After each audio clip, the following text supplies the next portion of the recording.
அது பெரிய ஒரு ஆசீர்வாதம். உபவாசம் என்பது ஒரு பொக்கிஷம் என்று ஆண்டவர் சொல்லுகிறார். உபவாசம் என்பது என்ன? ஒரு பொக்கிஷம். ஆசீர்வாதங்கள் அதுல இருக்கு. அந்த பொக்கிஷத்திற்குள்ள ஆண்டவர் 3 காரியங்களை வச்சிருக்கிறார். ஆண்டவர் அதான் சொல்லுகிறார், அந்த உபவாசமாகிய பொக்கிஷத்துக்குள் நான் 3 காரியங்களை வைத்திருக்கிறேன் என்று ஆண்டவர் சொன்னார்.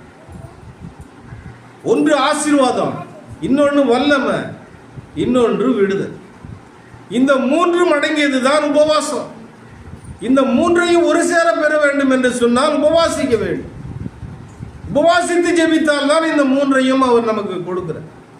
இது பொக்கிஷம். இது நம்முடைய பெயர்ல பரலோகத்தில் முதல்ல எழுதப்படுகிறது.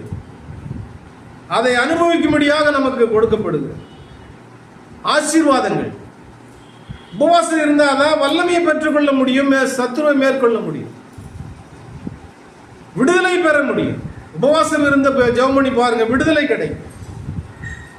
அதனால எந்த அளவுக்கு உபவாசிக்கிறீர்களோ அதில் விடுதலை இருக்கு, ஆசீர்வாதங்கள் இருக்கு, வல்லமை இருக்கு. வல்லமை பெற வேண்டும் என்று சொன்னால் உபவாசிக்க வேண்டும்.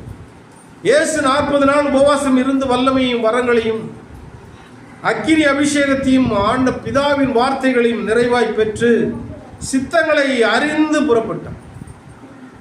அதனால